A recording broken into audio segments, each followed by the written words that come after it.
शेतकरी आहेत ज्यांचं नुकसान झालं त्यांच्या संदर्भात काय हालचाल सुरू आहे? काल दुपारी 1 वाजेच्या जवळपास शिरसगाव इथे सुखदेव मोरे त्याचप्रमाणे लक्ष्मण मोरे यांच्या शेतामध्ये संरक्षण विभागाचं सुखोई विमान सराव करत असताना काही तांत्रिक कारणामुळे बिघाड झाला आणि बिघाड झाल्यामुळे शेवटी विमान या ठिकाणी या शेतकऱ्यांच्या शेतामध्ये कोसळलं.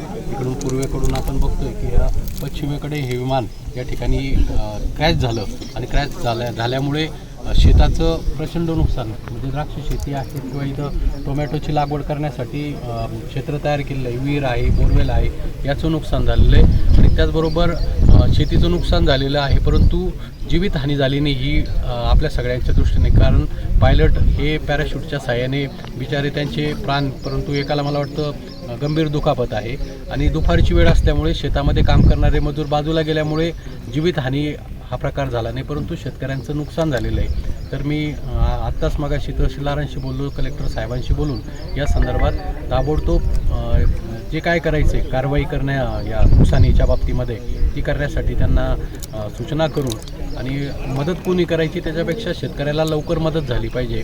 मग केंद्र सरकार असेल, राज्य सरकारच्या वतीने शेतकऱ्यांच्या झालेल्या नुकसानीची भरपाई करण्यासाठी ज्या गोष्टी कराव्या लागतील त्या करायचा मी प्रयत्न करतो.